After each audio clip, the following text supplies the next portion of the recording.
We'll come up with now the next question off this. So the next question states, road traffic accidents occur while the vehicle is unable to stop safely. The overall stopping distance can be worked out using that equation. So again, it's thinking distance plus braking distance gives the overall stopping distance. Complete the table. So knowing that the pattern for this, look, is going up 6, 9, 12, 15, blank, 21. It looked like, well, they were increasing by 3s every time, so I've put that 18 in. And then for overall stopping distance, which is thinking distance plus braking distance, you've got 6 plus 9 gives us 12, 9 plus 14 gives us 23. So I've just got to fill in the blanks there. 18 plus 56 gives me 74, and I've even shown the calculation there. Describe how worn tyres are going to affect the following distances. So thinking distance is going to have absolutely no effect on the time it takes you to think about stopping, but it will increase your braking distance. And then describe how the driver using a mobile phone, which is the distraction, is going to affect the following distance. Well, thinking distance is going to increase it. It's going to take you longer to think about stopping because you're distracted. But as soon as your foot hits the brake, it's going to have no effect then, whether you've got a mobile phone in your hand or not. And I would recommend that you didn't. And then this one is an odd looking diagram, maybe a diagram you're not familiar with, but we'll have a look at the question. It says, the diagram shows how the thinking distance and the total stopping distance for a vehicle on a dry road. Good brakes depends on vehicle speed. Okay. And if we just study this diagram, I've got my speedometer in the middle. So it goes from 11, 14, 17 meters per second all the way around to 50. And then this line here is my thinking distance. So for example, at 11 meters per second, my thinking distance is 8.3. And then this outer line is my overall stopping distance. It's not giving me a braking distance here. It's just giving me a thinking distance and a stopping distance. Let's see what the question is. Use a diagram above to write down the speed of the car if the driver's thinking distance is 10.3 meters. So I've got to go to 10.3 meters, which is there. And what is the speed of the car when it's there? Well, it's 14. When my thinking distance is 10.3, my speed is 14. So nice easy mark there, I think. I'm going to keep that down here because I'm going to probably need this diagram. Use the diagram to write down the total stopping distance for this speed. Well, I just use this now. So the total stopping distance at 14 meters per second is 26.5 meters. So that's my answer there, 26.5, which I've put there. The car now travels at a speed of 25 meters per second. Use the equation time equals distance over speed to calculate thinking time. Now, thinking time, you're going to need your thinking distance for that, aren't you? For thinking time, you're going to need your thinking distance to plug in there. So this is from the diagram, 18.7 at 25 meters per second. So 25 meters per second. The thinking distance was 18.7. My overall stopping distance was 70.7, but that'll come into account in the next question. So 18.7 is my distance, my thinking distance, because I'm dealing with thinking time. And the speed was 25 meters per second. It's giving me there, so it's going to be 0.748 seconds. Then the next question, use the information from the diagram to calculate braking distance when the car travels at 25 meters per second. So no equation required here, but do you remember I pointed out that the thinking distance was 18.7. My overall stopping distance was 70.7. Let me show you that again. Okay, my overall stopping distance is there, 70.7.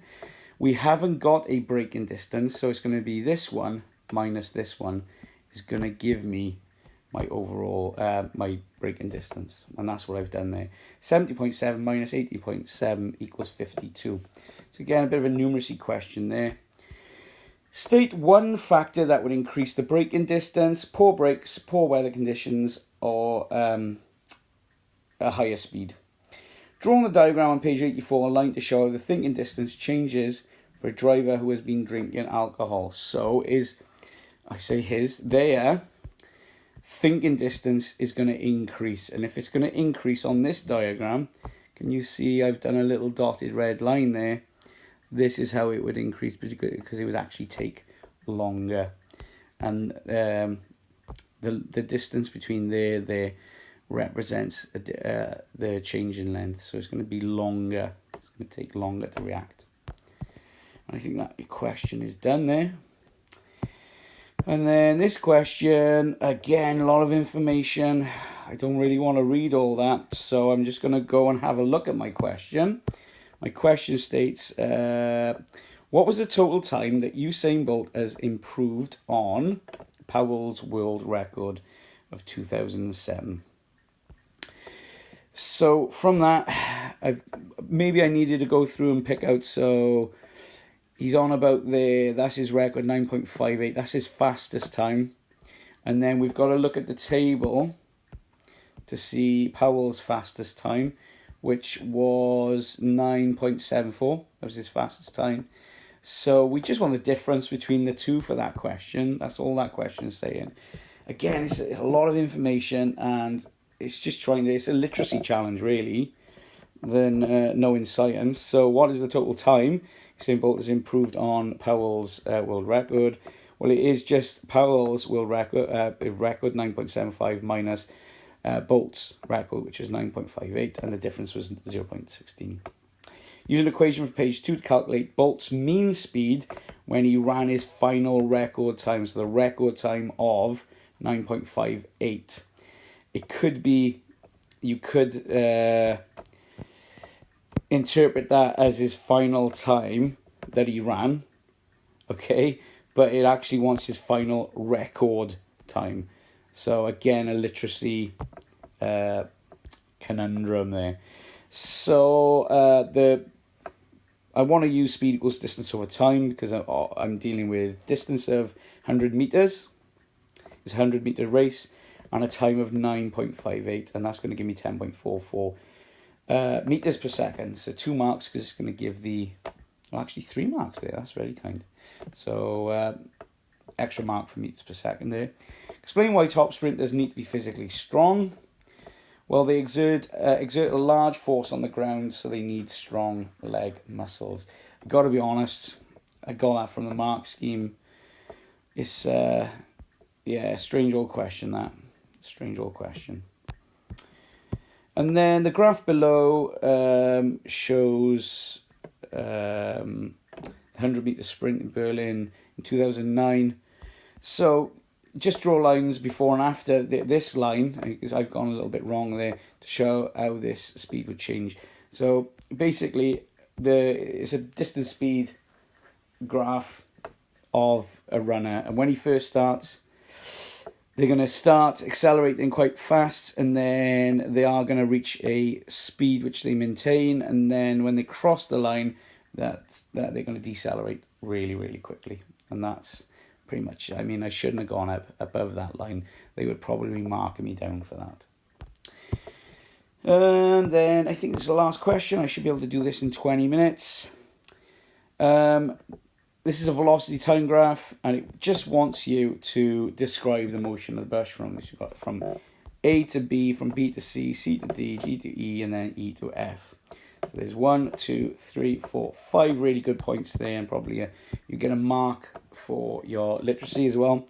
So I've said from A to B, it is constant acceleration. Remember, on a velocity time graph, a straight line, an increasing gradient is going to be constant acceleration. So he's constantly accelerating because he's improving his meters per second each time. So it's constantly acceleration from 0.0 to 25 meters per second in 50 seconds. That's how much time it takes him. Just look at the graph. You're going to maintain that speed then, 25 meters per second. Remember, on a distance time graph, that would be stationary, but not in this case because they're still moving at 25 meters per second. And he's doing that for 130 minus 50, which is 80 seconds. Then from C to D, decelerating at an increasing rate. So he's starting to tail off and then drops down until he's stationary. That's for 20 seconds he's doing that. And then he's stationary then for 40 seconds, 240 minus 200. Mad old scale on this as well, so be careful. Constant acceleration then from there to there till he reaches 10 meters per second in 60 seconds. But there is less acceleration than this bit because the line is less steep. He's covering less distance really in the same amount of time. And that is that paper. Enjoy.